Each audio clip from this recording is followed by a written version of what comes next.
بسم اللہ الرحمن الرحیم نحمده ونصلی ونسلم علی رسوله الکریم اما بعد فاعوذ باللہ من الشیطان الرجیم بسم اللہ الرحمن الرحیم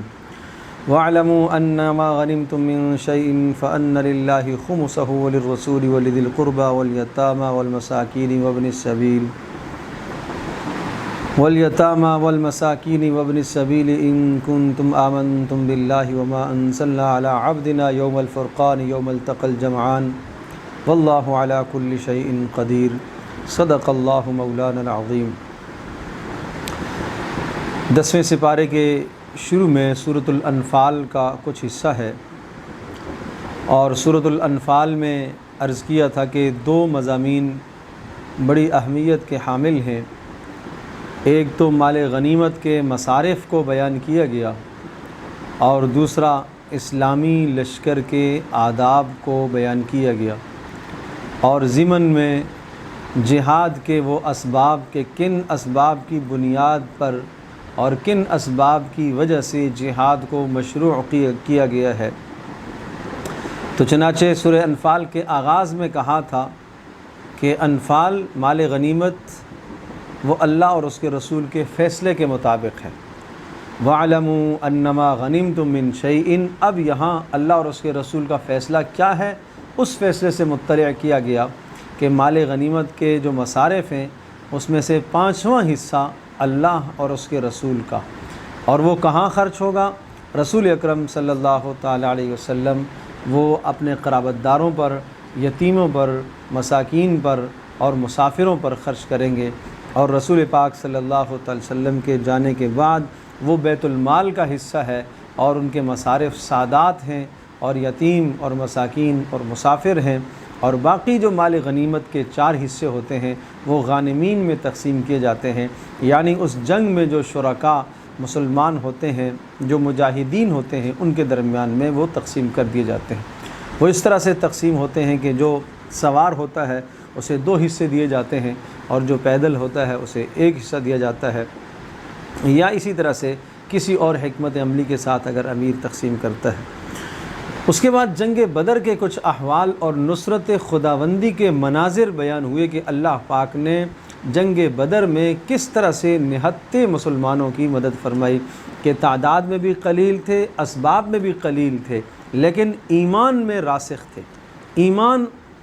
اور آسمانوں کی بلندیوں کو چھونے والا تھا ان کا ایمان، اور اس ایمان اور اللہ کی ذات عالی پر توکل کی بنیاد پر اللہ پاک نے ان کی مدد فرمائی۔ یا ایھا الذین آمنوا اذا لقیتم فئۃ، پھر مزید اسلامی لشکر کے آداب، اسلامی افواج کے آداب کہہ لیجئے، کہا جب تمہارا مقابلہ کافروں سے ہو، پہلا ادب یہ ہے فثبتوا، تمہیں جم کر لڑنا ہے، بزدل نہیں بننا۔ نمبر 2 وَاذْكُرُوا اللَّهَ كَثِيرًا، حالت جنگ میں بھی اللہ کی یاد سے غافل نہ ہونا، نماز جیسے اہم فریضے سے غافل نہ ہونا، اسی طرح سے اللہ تبارک و تعالیٰ کی یاد تمہارے دل میں موجود رہے، اس لیے کہ یہ جنگ و جدال یہ سب کچھ کس لیے ہو رہا ہے؟ اعلاء کلمت اللہ، اللہ کا دین بلند کرنے کے لیے، اور میدان جہاد کے اندر جا کر میدان جنگ میں تم اللہ کو بھول جاؤ اور جس طرح سے تم چاہو مرضیہ کرو، نہیں، اللہ پاک کے مقرر کردہ اصول ہیں، ان اصولوں کی اتباع کرنی ہے، لعلکم تفلحون، تاکہ تم کامیاب ہو جاؤ۔ نمبر 3 واطیعوا اللہ ورسولہ، اللہ اور اس کے رسول کی اطاعت، اس کو تو کسی بھی حالت میں اپنے ہاتھ سے نہ جانے دینا، اس لیے کہ یہ تمہاری فوز اور کامیابی کی سب سے پہلی بنیاد ہے، اللہ اور اس کے رسول کی اطاعت۔ نمبر 4 ولا تنازعوا، باہمی اختلاف نہ کرنا، باہمی اختلافات کے نتیجے میں آپس کی طاقت اکھڑ جاتی ہے اور طاقت منتشر ہو جاتی ہے، اور دشمنوں کے خلاف تم بزدل بن جاؤ گے، اور تمہارے دلوں کا جو رعب، تمہارا جو رعب اللہ نے کافروں کے دلوں میں ڈالا ہوا ہے وہ رعب ختم ہو جائے گا۔ اور نمبر 5 وَاصْبِرُوا، جم کے لڑنا ہے، استقامت اختیار کرنی ہے، ان اللہ مع الصابرین، اللہ کی مدد تو صبر کرنے والوں کے ساتھ ہوتی ہے۔ اور نمبر 6 وَلَا تَكُونُوا كَالَّذِينَ خَرَجُوا مِن دِيَارِهِمْ بَطَرًا وَرِئَاءَ النَّاسِ، دیکھو ان لوگوں کی طرح مت نکلنا متکبرانہ انداز میں، کہ جب تم میدان میں نکلو کافروں کے ساتھ لڑنے کے لیے تو تمہارے دل میں تکبر ہو، اللہ کی نافرمانیاں کر کے مشرکین مکہ جب مکہ سے بدر کی جانب نکلے تھے تو ان کے ساتھ جو ہے وہ مغنیات، گانے گانے والیاں اور ایک تکبرانہ انداز اور متکبرانہ انداز اور اللہ کی نافرمانیاں کرتے ہوئے نکلے، یہ انداز مسلمان فوج کا نہیں ہے۔ اسلامی افواج کے انداز یہ ہیں کہ وہ ایک ایک لمحے اللہ کی طرف رجوع کریں۔ ہاں، جب تمہارا مقابلہ دشمن کے ساتھ میدان میں ہو تو وہاں آپ اپنی بہادری کا اظہار کرنے کے لیے کوئی انداز ایسا اپناتے ہو جس سے سامنے دشمن پر رعب پڑتا ہے، پھر تم اپنی بات، اپنی بڑائی کی بات کرتے ہو کہ میں ایسا ہوں، اور اپنا ایسا جملہ بولتے ہو جس جملے سے کافر پر رعب پڑتا ہے، تو پھر اس کی تمہیں اجازت ہے۔ تم اکڑ کر چلتے ہو تو وہاں تمہیں اکڑنے کی بھی اجازت ہے، لیکن پہلے نہیں، پہلے خوب تواضع اور عاجزی۔ تکبر کا انجام بد بتایا کہ جب انسان تکبر اختیار کرتا ہے تو شیطان اس کے لیے اس کے گناہ مزین کر دیتا ہے، اور جب گناہ مزین ہو جاتے ہیں تو پھر اللہ تبارک تعالیٰ کی طرف سے ناکامی مقدر بن جاتی ہے۔ اذ یقول المنافقون، اس رکوع میں یہ سمجھایا کہ اللہ پر توکل یہ سب سے پہلی بنیاد ہے، اسلامی لشکر کی پہلی بنیاد ہے، اور گزشتہ اقوام کی تاریخ سے سبق حاصل کرنا۔ افواج وہ سبق حاصل کیا کرتی ہیں گزشتہ اقوام کی تاریخ سے کہ وہاں عروج کیسے ہوا، کن صفات کی بنیاد پر عروج ہوا اور کن وجوہات کی بنیاد پر تنزل ہوا اور شکستیں کیوں ہوئی ہیں، ان سے تم سبق حاصل کرو۔ اور اسی طرح سے نعمت کا جو اصول اور ضابطہ سمجھایا کہ اگر تم اللہ پاک نے تمہیں نعمت دے رکھی ہے، غلبہ دے رکھا ہے، دبدبہ اور رعب دے رکھا ہے، اور اللہ نے دنیا کی کوئی بھی تمہیں نعمت دے رکھی ہے، اللہ پاک تم سے اس نعمت کو نہیں چھینے گا۔ ہاں، جب ناشکری کر کے خود تم اس نعمت کو تباہ کر لو گے تو پھر اللہ کی طرف سے وہ نعمت سلب ہو جائے گی۔ اور سمجھایا کہ بدترین خلائق کون ہیں، ان شر الدواب، بدترین لوگ وہ ہیں جن کا اللہ کی ذات عالی پر ایمان نہیں ہے، وہ بدترین خلائق کہلاتے ہیں۔ جو اللہ کو نہ مانے، اللہ کو کے رسول کو نہ مانے، تو اس لیے ایسے بدترین خلائق اور ایسے بدترین افراد معاشرے میں، سوسائٹی میں جو وجود میں ہیں اور جو زندہ ہیں، اب وہ ایمان نہیں لاتے، لانا بھی نہیں چاہتے، اسلام کو آگے پھیلانے میں رکاوٹ بنتے ہیں، ترقی کے لیے رکاوٹ ہیں، تو ان بدترین خلائق کو ہٹانا پڑے گا، ان کا قلع کم کرنا پڑے گا۔ اور یہ ایسا ہی ہے جیسا کہ جسم میں کوئی پھوڑا نکل آتا ہے تو اس پھوڑے کو اب کاٹنا باقی جسم کی صحت کے لیے ضروری ہے، اسی طرح سے ان کا خاتمہ باقی امت مسلمہ کی اصلاح کے لیے ضروری ہے۔ وَلَا يَحْسَبَنَّ الَّذِينَ كَفَرُوا سَبَقُوا إِنَّهُمْ لَا يُعْجِزُونَ، جنگی آلات کی تیاری، یہ مسلمانوں کو ترغیب دی گئی ہے کہ آپ وَأَعِدُّوا لَهُم مَّا اسْتَطَعْتُم مِّن قُوَّةٍ، جو تم اپنے پاس طاقت جمع کر سکتے ہو کفار کے دلوں میں رعب پیدا کرنے کے لیے، جو ظاہری اسباب اختیار کر سکتے ہو تمہیں کرنا چاہیے، بہترین سے بہترین اسباب اختیار کرنے چاہیے، تمہیں گھوڑے پالنے چاہیے۔ اس وقت کا گھوڑا بہترین جو ہے وہ آلہ جہاد تھا اور بہترین آلہ جنگ تھا، تلوار، تیر، نیزے، اور اس وقت کے حساب سے جو بھی چیزیں ہیں وہ سب ایک بہترین جو ہے وہ آلہ کار ہیں۔ جنگ کے جتنے بھی آلات ہیں ان تمام کے تمام آلات کو اختیار کرنا، قرآن مجید اس کی تحسین کرتا ہے کہ ایسا ہونا چاہیے۔ اور سمجھایا وَإِن جَنَحُوا لِلسَّلْمِ، صلح کے اصول سمجھائے۔ اگر کوئی کافر قوم تمہارے سامنے صلح کے لیے جھک جائے اور ان کی قبر ٹوٹ چکی ہو، ان کا رعب اور دبدبہ کم ہو چکا ہو، تو پھر اگر تم صلح میں بہتری سمجھتے ہو تو صلح کر لیا کرو، لیکن خیال کرنا کہ اس صلح کے نتیجے میں تمہیں کوئی دھوکہ نہ دے۔ ظاہری صلح کر لی اور پیچھے تمہارے خلاف جب منصوبے بنا رہے ہوں، اور اگر تمہیں پتہ چل رہا ہے کہ تمہارے پیچھے منصوبے بنا رہے ہیں تو پھر صلح کو پھینک دو، پھر آپ صلح کا اعتبار مت کرو، لیکن آپ اعلان کر دو کہ ہمارے اور تمہارے درمیان میں جو صلح تھی وہ ختم ہے، آگے جیسے سورہ توبہ بھی آ رہا ہے۔ اور محبت کی بنیاد سمجھائی کہ مسلمانوں کی ترقی کا راز ہے باہمی محبت، باہمی محبت۔ اسلامی فوج میں باہمی محبت ہو، افتراق نہ ہو، انتشار نہ ہو، اختلاف نہ ہو، ایک امیر، ایک قائد کی اتباع کر کے سارے چل رہے ہوں، اور اس قائد کی اتباع اور کس بنیاد پر ہوں؟ اللہ اور اس کے رسول کی اطاعت کی بنیاد پر۔ ظاہر ہے سوچیں مختلف ہیں اور آراء مختلف ہیں، کردار، اخلاق مختلف ہیں، ان سب چیزوں کا اختلاف کیسے ایک جگہ پر متفق ہو سکتا ہے؟ اس کے لیے اللہ اور اس کے رسول کی اطاعت یہ بڑی بنیاد ہے۔ تحریض علی القتال، یا ایھا النبی حرض المؤمنین علی القتال، کہ آپ قتال اور جہاد فی سبیل اللہ پر ابھارتے رہیے، اللہ تبارک و تعالیٰ کی مدد آپ کے ساتھ ہے۔ یا ایھا النبی قل لمن فی ایدیکم الاسری، قیدیوں کے اصول سمجھائے کہ جب تمہارے پاس قیدی آئیں تو اگر کفر کی کمر ٹوٹ چکی ہے اور ان کا رعب اور دبدبہ ختم ہو چکا ہے، اب وہ پس چکے ہیں، تو پھر اگر قیدی تمہارے پاس آئیں تو ان قیدیوں کو تم لے بھی سکتے ہو، فدیہ دے کر آپ چھوڑ بھی سکتے ہو۔ لیکن اگر یہ صورتحال نہیں ہے اور ابھی کفر جو ہے وہ دندناتا پھرتا ہے اور آپ کو یہ خدشہ ہے کہ اگر ان کو ہم آزاد کر دیں گے تو یہ دوبارہ اسلام کے خلاف جمع ہو جائیں گے، تو پھر تم انہیں آزاد نہ کرو، پھر تمہیں آزاد مت چھوڑو۔ پھر ایمان والوں کی صفات ذکر فرمائیں، اور سورت کا اختتام اس پر ہوتا ہے کہ ایمان کامل ان لوگوں کے پاس ہے جن کے پاس ایمان بھی ہو، ہجرت بھی ہو کہ اللہ کی راہ، اللہ کی رضا کے لیے جہاں کہیں دین پر چلنا مشکل ہو وطن چھوڑ کے چلے جائیں، اور اسی طرح سے جہاد فی سبیل اللہ اور مدد اور نصرت کرنے والے ہوں، اور ایسے لوگ اولئک المؤمنون حقا، یہ پکے سچے مومن ہیں۔ اور فرمایا والذین آمنوا من بعد وہاجروا وجاہدوا معکم فاولئک منکم واولو الارحام بعضهم اولی ببعض فی کتاب اللہ۔ اس آیت نے یعنی مہاجرین اور انصار کے درمیان میں جو آپ نے مواخات قائم فرمائی تھی، اور یہ سمجھتے تھے کہ انصاری اپنے مہاجر بھائی کی میراث کا وارث بنے گا، تو اس پر سمجھایا کہ نہیں، قرابت داریوں میں میراث چلے گی، باقی تعلقات کی بنیاد پر میراث نہیں چلے گی، جیسے سورہ نساء کے اندر تفصیل سے مضمون آ چکے ہیں۔ براءۃ من اللہ ورسولہ الی الذین عاہدتم من المشرکین فسیحوا فی الارض اربعۃ اشہر واعلموا انکم غیر معجز اللہ وان اللہ مخزی الکافرین۔ یہ ابتدائی حصہ ہے سورہ توبہ کا، یہ سن 9 ہجری میں نازل ہوا تھا۔ یہ اس وقت کی بات ہے کہ جب اللہ پاک کی طرف سے حج کا حکم آیا تو آپ علیہ السلام نے حضرت ابوبکر صدیق رضی اللہ تعالیٰ عنہ کو حج کا امیر بنا کر مکہ کی طرف روانہ فرمایا۔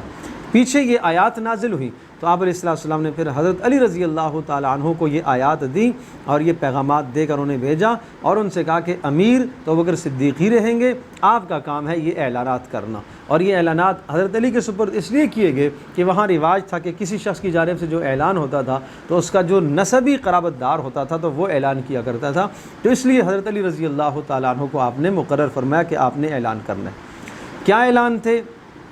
اعلانوں میں یہ بات تھی کہ ہمارے اور تمہارے درمیان میں جتنے معاہدے ہیں سب ختم، ہمارے اور آپ کے درمیان کے سب معاہدے ختم۔ کچھ اقوام کے ساتھ معاہدے تھے کچھ ماہ تک، کچھ مدت تک، تو کہا جن کے معاہدے ایک وقت تک ہیں ان کو 4 ماہ کی مہلت ہے، اور جن کے معاہدے مدت غیر معینہ تک ہیں بس اب انہیں کوئی مہلت نہیں دی جائے گی۔ اصل میں ہوا یہ کہ رسول اکرم صلی اللہ تعالیٰ علیہ وسلم کی بعثت خاصہ، ایک ہے بعثت عامہ، آگے سورہ توبہ میں یہ دونوں بعثتوں کا تذکرہ ہے۔ بعثت خاصہ سے مراد یہ ہے کہ آپ علیہ السلام جزیرہ نما عرب کی طرف مبعوث ہوئے، یہ بعثت خاصہ ہے۔ آپ کے خاندان والے، آپ کی قوم والے، جو آپ کی زبان والے ہیں، ان کے لیے تیسرا کوئی اختیار نہیں تھا، یا تو اسلام لے آؤ، اور اگر اسلام نہیں لاتے ہو تو جزیرہ عرب کو چھوڑ دو، اور اگر یہ بھی نہیں تو پھر تلوار کے لیے تیار ہو جاؤ، لڑائی کے لیے تیار ہو جاؤ۔ جو بعثت عامہ تھی وہاں اختیار یہ ہوتا تھا، دوسرے جہاں صحابہ عرب سے نکل کے باہر گئے، اسلام لے آؤ، نہیں لاؤ گے جزیہ دے دو، اقتدار حکومت ہماری رہے گی، تمہاری جانوں کی، مالوں کی، عزتوں کا تحفظ ہماری ذمہ داری ہے، لیکن غلبہ اسلام کا ہے، اسلام کا غلبہ رہے گا، ہم اسلامی احکام کا نفاذ کریں گے، اور اگر یہ بھی تسلیم نہیں ہے تو پھر تلوار کے لیے تیار ہو جاؤ۔ وہاں یہ گویا کہ اختیارات تھے، اور جو بعثت خاصہ تھی وہاں یہ اختیار تھا، وہاں یہ ہے کہ اسلام یا یہاں سے نکلنا اور یا پھر تلوار، باقی کوئی اور چانس نہیں ہے۔ تو اب چونکہ مکہ والے جنہوں نے رسول اکرم صلی اللہ تعالیٰ علیہ وسلم کو ہمیشہ ستایا، اور جو اب ایمان نہیں لا رہے یا نہیں لانا چاہتے، تو ان کے لیے صاف صاف اعلان تھا کہ اب ہمارے تمہارے درمیان کے سارے معاہدات ختم ہیں، اور 4 ماہ کی تمہیں مہلت ہے۔ 4 ماہ کے بعد جہاں جو مشرک ملے گا اس کو قتل کر دیا جائے گا، یا تو یہ علاقہ چھوڑ دے، عرب چھوڑ دے، مکہ کو خالی کر دے، یا پھر اسے قتل کر دیا جائے گا۔ تو یہ اعلان حضرت علی رضی اللہ تعالیٰ نے جا کے کیے، اور ساتھ ساتھ یہ بھی اعلان کیا کہ آج کے بعد کوئی شخص بیت اللہ کا طواف ننگے ہو کے نہیں کرے گا، آج کے بعد کوئی مشرک بیت اللہ میں نہیں داخل ہوگا۔ یہ اتنے سخت اعلان تھے کہ انہوں نے ہلا کر رکھ دیا مشرکین عرب کو، مکہ والوں کو۔ تو فرمایا براءۃ من اللہ ورسولہ، صاف صاف اعلان ہے اللہ اور اس کے رسول کی جانب سے، صاف صاف برات اور بیزاری ہے، مشرکوں سے بیزاری ہے۔ 4 ماہ تک تمہیں مہلت ہے، اور سمجھ لو کہ تم اللہ کو عاجز نہیں کر سکتے ہو۔ اور یہ اعلان ہے اللہ اور اس کے رسول کی جانب سے، حج والے دن یہ اعلان کیا جا رہا ہے کہ اللہ بھی اور رسول بھی مشرکوں سے بری ہے۔ اب فَإِن تَوَلَّيْتُمْ فَإِن تُبْتُمْ، لیکن یاد رکھو اگر تم ایمان لے آتے ہو تو یہ تمہارے حق میں بہتر ہے، پھر بھی ہم تمہیں گنجائش دیتے ہیں، لیکن فَإِن تَوَلَّيْتُمْ، اور اگر تم ایمان سے منہ پھیرتے ہو تو فَاعْلَمُوا أَنَّكُمْ غَيْرُ مُعْجِزِ اللَّهِ، تم اللہ کا کچھ نہیں بگاڑ سکتے ہو۔ اب یہ اعلان وہ آدمی کر رہا ہے جو کفر کا، شرک کا گڑھ ہے، وہاں کھڑے ہو کے یہ اعلان، وَبَشِّرِ الَّذِينَ كَفَرُوا بِعَذَابٍ أَلِيمٍ، اور ان کو بتا دیجئے کہ کافروں کے لیے اب دردناک عذاب ہوگا، اب سخت عذاب ہوگا۔ دردناک عذاب سے مراد کیا کہ اب انہیں معاف نہیں کیا جائے گا، کچھ بھی نہیں معاف کیا جائے گا ان کو۔ ہاں جو معاہدے تھے ان معاہدوں کی تمہیں مہلت ہے کہ ان معاہدوں کو پورا کرو جو وقت تھا، لیکن فَإِذَا انسَلَخَ الْأَشْهُرُ الْحُرُمُ، اور جن معاہدوں کی جو ماہ مدت مقرر تھی وہ ختم ہونے کے بعد فَاقْتُلُوا الْمُشْرِكِينَ حَيْثُ وَجَدتُّمُوهُمْ، جہاں آپ پائیں اب ان کو قتل کیجیے، وَخُذُوهُمْ، گرفتار کیجیے، وَاحْصُرُوهُمْ، انہیں محصور کیجیے قلعوں میں، وَاقْعُدُوا لَهُمْ كُلَّ مَرْصَدٍ، اور ہر راستے میں ان کے لیے بیٹھیے، اب ان کے لیے کوئی چارہ کار نہیں ہے۔ فَإِن تَابُوا وَأَقَامُوا الصَّلَاةَ، ہاں اگر توبہ کر لیں گے، نماز قائم کر لیں گے، فَخَلُّوا سَبِيلَهُمْ، پھر آپ ان کا راستہ چھوڑ دیں۔ بلا وجہ اسلام قتال نہیں کرتا، بلا وجہ اسلام جو ہے تمہارا خاتمہ نہیں کرتا، لیکن جب تم اسلام کے خلاف ڈٹ جاؤ گے اور اسلام کو آگے نہیں پھیلنے دو گے تو پھر یہ اسلام یہ طاقت استعمال کرتا ہے۔ اس کے بعد کے دو رکوع ہیں، کیف یکون للمشرکین، یہاں یہ رکوع جو ہے وہ پہلے نازل ہوئے تھے، 6 ہجری میں نازل ہوئے تھے۔ یہ اس وقت کی بات ہے کہ جب مکہ فتح ہونے جا رہا تھا۔ اب مکہ فتح ہونے کے لیے ایک ذہن سازی کی گئی ہے صحابہ کی، عجیب ذہن سازی کی گئی۔ کیسے کہ جب یہ لوگ مدینہ میں آئے، مکہ میں قرابت داریاں بھی تھیں، رشتہ داریاں تھیں، اچھا مکہ فتح ہوگا تو لڑائی بھی ہوگی، تلوار کی زد میں بھی آئیں گے، کیسے ماریں گے اپنے قرابت داروں کو؟ اچھا مکہ مکرمہ حرم ہے، وہاں کیسے ہم قتال کریں گے؟ وہاں ضعفاء بھی ہیں، وہاں مسلمان بھی ہیں، کچھ ابھی تک جو ہجرت نہیں کیے، تو اگر ہم قتال کرتے ہیں تو ممکن ہے وہ زد میں آ جائیں۔ تو یہ مختلف سوالات ذہن کے اندر ابھر رہے تھے کہ ان کا ازالہ کیسے ہوگا، تو اس پر یہ ذہن سازی کی گئی، مسلمانوں کو آمادہ کیا گیا، ابھارا گیا، تیار کیا گیا، ایک سوچ دی گئی ہے۔ دیکھو کیسے، کیف یکون للمشرکین عہد عند اللہ وعند رسولہ الا الذین عاہدتم عند المسجد الحرام، کیسے تمہارے اور ان کے وعدوں کے درمیان میں پاسداری ہو سکتی ہے؟ انہوں نے وعدوں کی پاسداری نہیں کی ہے تو تم کیسے کرو گے؟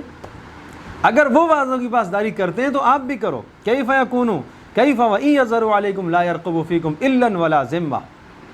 آپ کہتے ہو کہ کیسے مکہ فتح ہوگا تو کیسے قتال کریں گے ان سے؟ کہا تم یہ کہتے ہو کہ تمہارے قرابت دار ہیں، یاد رکھنا اگر وہ تمہارے اوپر غالب آ گئے تو کسی قرابت داری کی پاسداری وہ نہیں کریں گے۔ یردونکم بافواہہم وتابى قلوبہم، وہ زبانوں سے تمہارے ساتھ محبت کا اظہار کرتے ہیں، اس لیے کہ مسلم اور کافر کے درمیان میں دلی محبت ہو ہی نہیں سکتی، مسلمان اور کافر کے درمیان میں محبت نہیں ہو سکتی۔ اشتروا بآیات اللہ ثمنا قلیلا، وہ اللہ پاک کی آیات کے مقابلے میں دنیا کو ترجیح دیتے ہیں۔ لا يرقبون فی مومن الا ولا ذمہ، کسی مسلمان کی کوئی قرابت داری کا لحاظ نہیں رکھیں گے، اور یہ حد سے تجاوز کیے ہوئے۔ پھر بھی سن لو، اگر وہ نماز پڑھتے ہیں، دین کو قائم کرتے ہیں، محمد صلی اللہ علیہ وسلم کا کلمہ پڑھتے ہیں، فاخوانکم فی الدین، تمہارے بھائی، بلا وجہ ہم نہیں لڑیں گے ان سے۔ وَإِن نَكَثُوا أَيْمَانَهُم مِّن بَعْدِ عَهْدِهِمْ، وعدوں کو توڑا ہے، تمہارے دین کا استہزاء کرتے ہیں، ایسے وعدوں کو توڑنے والے، تمہارے دین کا استہزاء کرنے والے، یہ ائمۃ الکفر ہے، یہ کفر کے پیشوا ہیں، ان کو قتل کیا جائے گا۔ کیوں آپ ان کو نہیں قتل کریں گے؟ الا تقاتلون قوما نکثوا ایمانہم، وعدے توڑے، وہموا باخراج الرسول، نبی کو مکہ سے نکلنے پر مجبور کیا، وہم بدؤکم اول مرہ، اور انہوں نے پہلے وعدہ توڑ کر تمہارے خلاف جنگ کی ہے، اور تم اس بات سے ڈرتے ہو؟ تمہیں اللہ سے ڈرنا چاہیے، اللہ کے حکم کی تعمیل کرنی چاہیے۔ قاتلوہم یعذبہم اللہ، اللہ کا حکم اس لیے آ رہا ہے کہ اللہ پاک انہیں سزا دینا چاہتا ہے، جیسے گزشتہ قوموں کا استیصال ہوتا تھا، نیست نابود کر دی جاتی تھی، اس طرح سے اب یہ کفر جن پر حجت تام ہو گئی ہے، نیست و نابود کر دیے جائیں گے، لیکن کیسے؟ تمہارے ہاتھوں سے، یہ مارے جائیں گے تمہارے ہاتھوں سے، اور اللہ ان کو ذلیل اور رسوا کرے گا، اللہ تمہاری مدد کرے گا، اور اللہ ایمان والوں کے دلوں کو ٹھنڈا کرے گا کہ مکہ کے اندر جو ان پر ظلم اور زیادتیاں انہوں نے کی ہیں، تاکہ آج اپنے ہاتھوں سے قتل کر کے ان کے دل ٹھنڈے ہوں۔ وَيُذْهِبْ غَيْظَ قُلُوبِهِمْ وَيَتُوبُ اللَّهُ عَلَى مَن يَشَاءُ، پھر فرمایا کہ یہ شہادت کے مراتب بھی تو تمہیں پانے ہیں نا، اگر جہاد ہوتا ہے تو اس جہاد میں ظاہر سی بات ہے کہ تمہیں اللہ پاک کی راہ میں شہید بھی ہونا ہے، تو شہادت کے بلند مراتب بھی ہیں، یہ مسائل تو آئیں گے۔ باقی تم یہ کہتے ہو کہ یہ مشرکین عرب یہ بیت اللہ کو تعمیر کرتے ہیں، یہ حاجیوں کو پانی پلاتے ہیں، یہ بڑے اہم کام کرتے ہیں، ثواب کے کام ہیں، تو بھائی بتا دو اجعلتم سقایۃ الحاج و عمارت المسجد الحرام، کیا حاجیوں کو پانی پلانا، مسجد کی تعمیر کرنا کیا مسلمانوں کے اعمال کی طرح ہو سکتے ہیں؟ جنہوں نے اللہ پر ایمان لایا، رسول پر ایمان لایا، اللہ کی راہ میں انہوں نے ہجرت کی ہے، جہاد کیا ہے، ہر قدم قدم رسول کے ساتھ ہیں، اعظم درجۃ عند اللہ، ان کے درجے تو اللہ کے یہاں بہت بڑے ہوئے ہیں۔ اور اسی طرح سے پھر سمجھایا قرابت داروں اور اموال اور پراپرٹی سے کس حد تک محبت ہو۔ تمہیں اپنے قرابت داروں سے محبت ہے، اس وجہ سے تم کہتے ہیں ان سے ہم قتال نہیں کریں گے، تو یاد رکھو اگر تمہارے آباء و اجداد، تمہاری اولادیں، تمہارے بھائی، تمہاری بیویاں، تمہارے خاندان، تمہارے اموال جو تم حاصل کرتے ہو، اور تمہاری بڑی بڑی تجارتیں اور تمہارے بڑے بڑے گھرانے اور بڑے بڑے گھر، یہ سب کچھ اگر تمہیں اللہ اور اس کے رسول اور اللہ کی راہ میں جہاد سے زیادہ محبوب ہوگے تو فتربصوا، پھر اللہ کے عذاب کا انتظار کرنا۔ ٹھیک ہے، فطرت ہے ان چیزوں سے محبت، لیکن اتنی محبت کہ بیچ میں اللہ اور اس کے رسول کا حکم چھوٹ جائے، یہ کون سی محبت ہے؟ یہ چیزیں محبوب ضرور ہوں، احب نہ ہوں، زیادہ محبت محبوب تر نہ بنے، اللہ اور اس کے رسول کی محبت سے زیادہ محبوب تر نہ بنے۔ اور جب تم کرو گے تو اللہ کی مدد تمہارے ساتھ ہے۔ لقد نصرکم اللہ فی مواطن کثیرۃ ویوم حنین، حنین میں اللہ نے تمہاری مدد کی تھی۔ اور مشرکوں کو بتا دو کہ آج کے بعد فلا یقربوا المسجد الحرام، مسجد حرام میں کوئی قریب نہیں آئے گا، لہٰذا ان سے تمہیں قتال کرنا پڑے گا، اور مکہ کو تمہیں صاف کرنا پڑے گا کفر سے، شرک سے۔ اور اسی طرح سے اس کے بعد یہودیوں کے ساتھ قتال کے اسباب ذکر فرمائے کہ اگر اہل کتاب کے ساتھ یہ نوبت آ جائے تو تمہیں کرنا پڑے گا۔ کیوں؟ لا یؤمنون باللہ والیوم الآخر، اس لیے کہ اللہ اور آخرت پر ایمان نہیں رکھتے، ولا یحرمون ما حرم اللہ، اور جن چیزوں کو اللہ نے حرام قرار دیا انہیں حرام نہیں سمجھتے، اور کسی دین پر یہ نہیں ہے، یہ کہتے تو ہیں ہم یہودیت پر ہیں، لیکن سب تورات کے اندر انہوں نے تبدیلیاں کر دی، اور یہ کہتے ہیں عزیر اللہ کا بیٹا ہے، نصارہ کہتے ہیں عیسیٰ اللہ کا بیٹا ہے۔ کیا ایسوں کے ساتھ جو اللہ کو گالیاں دیں اللہ کا بیٹا تصور کر کے، ان کے ساتھ تم لڑنے کے لیے تیار نہیں ہو؟ اتخذوا احبارهم ورهبانهم، انہوں نے اپنے احبار اور اپنے مذہبی پیشواؤں کو رب بنایا، وہ جس چیز کو حلال کر دیں اس کو حلال سمجھ دیں، جس کو حرام کر دیں اس کو حرام سمجھ دیں۔ ان کثیر من الاحبار والرهبان لیاکلون اموال الناس، اور یہ ان کے مذہبی پیشوا یہ تو لوگوں کے مالوں کو ہڑپ کرتے ہیں اور لوگوں کو اللہ کی راہ سے روکتے ہیں، اور اللہ کی راہ سے روکتے ہیں، اور جو مال انہوں نے جمع کر لیے ہیں، بڑے بڑے خزانے رکھے ہیں انہوں نے جمع کر کے، اس کی زکوٰۃ بھی نہیں ادا کرتے۔ تو یہ لوگ تو اس دھرتی پر رہنے کے قابل نہیں ہیں،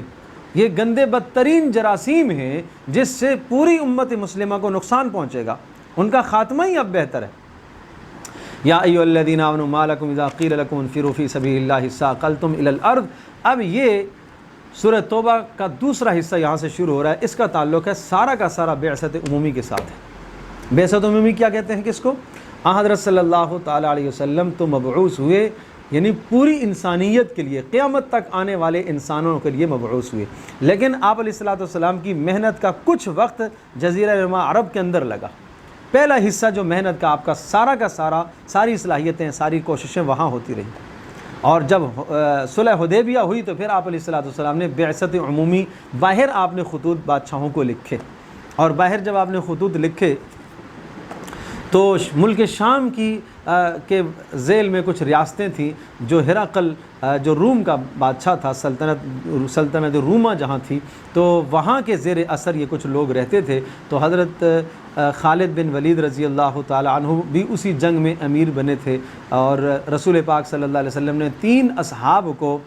ذمہ دار قرار دیا، اور آپ نے ارشاد فرمایا زید بن حارثہ امیر ہوں گے، اور اگر یہ شہید ہو گئے تو عبداللہ بن رواحہ، اور وہ بھی شہید ہو گئے تو جعفر طیار۔ یہ تو تینوں شہید ہو ہی گئے تھے جنگ مؤتہ میں، اور 3000 کا لشکر تھا، تو آپ علیہ الصلوۃ والسلام نے اس لشکر کو بھیجا۔ یہ رومیوں کی ایک زیر اثر سلطنت تھی، اور ان کی طرف آپ نے پیغام بھیجا تھا، تو انہوں نے نبی علیہ الصلوۃ والسلام کے قاصدوں کو قتل کر دیا تھا، اور قاصدوں کا قتل کرنا یہ کھلے عام اعلان جنگ ہوتا تھا۔ تو آپ نے پھر یہ لشکر بھیجا۔ جب یہ لشکر وہاں پہنچا تو سامنے سے جو تعداد تھی کافروں کی، وہ کوئی 1 لاکھ سے متجاوز تعداد تھی، بعض نے کہا 2، بعض نے کہا 1، بہرحال 1 بھی ہو تو اس 1 کا 3000 کے ساتھ کیا جوڑ ہے، کیا مناسبت ہے۔ تو 3 تو یہ رفقا صحابہ شہید ہو گئے، اور اس کے بعد جب حضرت خالد بن ولید رضی اللہ تعالیٰ عنہ اس لشکر کے امیر مقرر کیے گئے تو آپ علیہ الصلوۃ والسلام من نوعان اس کی خبر یہاں مدینہ میں بیٹھ کے دے رہے تھے، اور آپ کو وحی کے ذریعے سے بتایا جا رہا تھا فلاں شہید ہو گیا، فلاں شہید ہو گیا، فلاں پھر آپ نے یہ تینوں جب جن کے نام نامزد فرمائے تھے یہ شہید ہو گئے، اب آپ نے فرمایا ثم صلی اللہ سیفا من سیوفہ، اب اللہ نے ایک اپنی تلوار نکالی ہے، وہ خالد بن ولید تھے۔ بڑی جوں مردی کے ساتھ، بڑی مہارت کے ساتھ انہوں نے لشکر کو سنبھالا، اور کیا کیا؟ پہلا کام یہ کیا کہ کئی دنوں سے جو لڑائی چل رہی تھی، دائیں طرف والا جو لشکر تھا اس کو بائیں لے گئے، بائیں والے کو دائیں لے گئے، آگے والے کو پیچھے، پیچھے والے کو آگے لے آئے، یہ ایک جنگی تدبیر کی، اور ایک دستہ مضبوط پہاڑ کے پیچھے چھپا دیا، اور کہا کہ کل جب جنگ ہو تو تم جنگ عین لڑائی جب عروج پر پہنچے تو نعرے لگاتے ہوئے اور شور کرتے ہوئے تم نے میدان میں داخل ہونا ہے، اور یہ تاثر دینا ہے کہ تم ابھی نئے آئے ہو، نئی کمک آ گئی ہے مسلمانوں کے لیے۔ کل ایسا ہی ہوا، تو جب وہ رومیوں نے دیکھا کہ یہاں کل ہمارے ساتھ جو لڑنے والے تھے وہ تو نہیں ہے، پتہ چلا یہ نئے آئے، جبکہ وہ ادھر آ چکے تھے، ادھر والے ادھر جا چکے تھے، آگے والے پیچھے، پیچھے والے آگے، تو اس طرح سے لشکر کی حالت کو آپ نے بدل دیا۔ اس بدلنے کا فائدہ یہ ہوا کہ رومیوں پر اثر پڑا کہ شاید نئی کمک آئی ہے، نئی فوج آئی ہے، اور بیچ عین لڑائی کے وقت جب پیچھے سے وہ دستہ آیا جس کو خالد بن ولید نے مقرر کیا تھا، جب وہ بھی میدان میں آ گیا تو رومیوں کے پاؤں اکھڑ گئے۔ خیر جلدی جلدی لشکر اپنا نکال کر خالد بن ولید رضی اللہ تعالیٰ عنہ واپس لے آئے، تو لشکر مدینہ میں پہنچا تو آپ علیہ الصلوۃ والسلام کے بعض لوگوں نے کہا کہ شاید یہ انہوں نے اچھا نہیں کیا، بھاگ کر آئے ہیں، تو آپ نے فرمایا نہیں، یہ بھاگ کر نہیں آئے ہیں، یہ اپنے ساتھیوں کو ساتھ لے جانے کے لیے آئے ہیں دوبارہ سے۔ تو ادھر ہرقل جو روم کا بادشاہ تھا، سلطنت جو روم کی تھی، جو سپر طاقت تھی، اس کو یہ سارا اندازہ ہوا، تو اس نے ایک اور لشکر تیار کرنے کا ارادہ کیا، اور بہت بڑا لشکر۔ تو رسول پاک صلی اللہ علیہ وسلم کو اس کی اطلاع ہوئی تو آپ علیہ الصلوۃ والسلام نے صحابہ کو تیاری کا حکم دیا، اور آپ نے خود جانے کا ارادہ فرمایا۔ یہ 30,000 کا لشکر آپ نے تیار فرمایا۔ تبوک جو سب سے بڑا غزوہ کہلاتا ہے، یہ پورا نصف سپارہ تبوک پر ہے، اور بڑے عجیب احوال و حالات ہیں یہاں کے۔ اچھا ہوا یہ کہ بادشاہ نے ہرقل روم نے سوچا کہ شاید پچھلی مرتبہ مسلمانوں کا نبی نہیں آیا تھا، صرف انہوں نے اپنا ایک نمائندہ بھیجا تھا، تو ابھی بھی وہ نمائندہ آئے گا اور ہم ان کے ساتھ لڑیں گے اور ان کی جڑ اکھیڑ دیں گے، ہم ختم کر دیں گے ان کو۔ لیکن رسول پاک صلی اللہ علیہ وسلم جب خود تشریف لے گئے، اور وہ ہرقل پہلے جان چکا تھا اس بات کو، یہ اس وقت کی بات ہے کہ جب ہرقل کو آپ کا خط پہلا گیا تھا تو ہرقل نے اس وقت لوگوں سے پوچھا تھا کہ یہاں کوئی مکہ کا آیا ہوا ہے؟ ابو سفیان تجارتی قافلہ لے کے گئے ہوئے تھے، ان کو بلوایا گیا، کہا میں آپ سے چند باتیں پوچھوں گا، صاف صاف بتانا، گڑبڑ نہیں کرنا۔ باقی ساتھیوں سے کہا اگر اس نے جھوٹ بولا مجھے بتا دینا۔ یہ ابو سفیان ابھی مسلمان نہیں ہوئے تھے اس وقت۔ کہا کہ وہ جو نبی تمہارے اندر آیا ہے کیسا ہے؟ کہا ذو نسب ہے، بڑے نسب والا ہے۔ ماننے والے کیسے ہیں؟ کمزور لوگ ہیں۔ اس کے آباء و اجداد میں کوئی بادشاہ رہا؟ نہیں رہا۔ اچھا مان کر کوئی لوگ پھرے ہیں؟ کہا نہیں پھرے ہیں۔ کہا آپ کے اور اس کے ساتھ کوئی لڑائی ہوئی ہے؟ جی ہوئی ہے، بدر احد ہو چکی تھی۔ کیسے رہا معاملہ؟ کبھی وہ غالب آئے کبھی ہم غالب آئے۔ کہا کوئی معاہدہ ہوا؟ ہاں معاہدہ حدیبیہ ہو چکا تھا۔ تو کہا کیسے رہے؟ کہا اب تک تو مخالفت نہیں کی، اب کے بعد کا پتہ نہیں ہے۔ یہ سارے احوال کا جائزہ ہرقل پہلے لے چکا تھا۔ جب پتہ چلا کہ تبوک میں رسول پاک صلی اللہ علیہ وسلم خود بنفس نفیس تشریف لے آئے ہیں، تو اب رسول کے ساتھ مقابلے میں سامنے آ جانا، آمنا سامنا، اسے پتہ تھا، وہ تورات کا عالم تھا کہ رسول کا مقابلہ آمنا سامنا کرنا وہ کسی انسان کے بس کی بات نہیں۔ تو بہرحال یہ جو ہے پھر غزوہ تبوک کا یہاں سے تذکرہ ہے، بیچ میں منافقوں کے احوال بھی ہیں اور بیچ میں ان مخلصین کے احوال بھی ہیں کہ جو پیچھے رہ گئے تھے، اس تبوک کے غزوے میں شریک نہیں ہو سکے، ان پر اللہ کی طرف سے جو عتاب اترا اور پھر ان کی توبہ کو قبول کیا گیا۔ پھر منافقوں کے جو احوال ہیں وہ ذکر ہوئے، بیچ میں جناب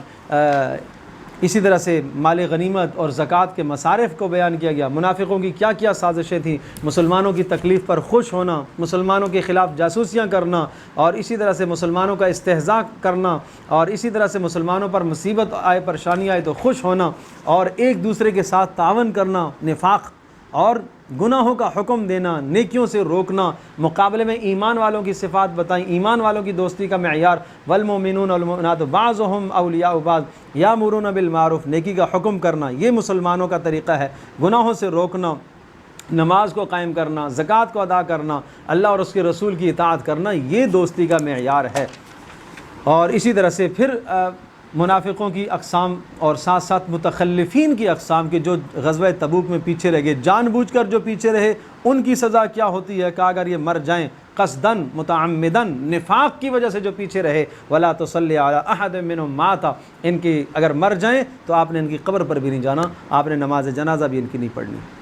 کہ اللہ اور اس کے رسول کا حکم آئے اور یہ اس کا استہزاء کریں، یہ اس کا مذاق اڑائیں اور پیچھے رہیں، یہ نہیں ہونا چاہیے۔ اور پھر ایسے بھی کچھ رفقا تھے، مخلصین تھے، جو آپ علیہ السلام کے پاس آئے، جنگ میں جانے کا 100% انہوں نے ارادہ کیا، لیکن اسباب و سامان ان کے پاس جانے کے نہیں تھے، اور جب وہ واپس پلٹے ان کی آنکھوں سے آنسو آ رہے تھے، کہا ان پر کوئی گناہ کی بات نہیں ہے۔ تو اللہ تبارک و تعالیٰ بلا وجہ کسی کو نہیں پکڑتا، ہاں ایک آدمی ہٹ درمی کرتا ہے، حد سے تجاوز کرتا ہے تو اس کے لیے سزاؤں کا فیصلہ ہوتا ہے۔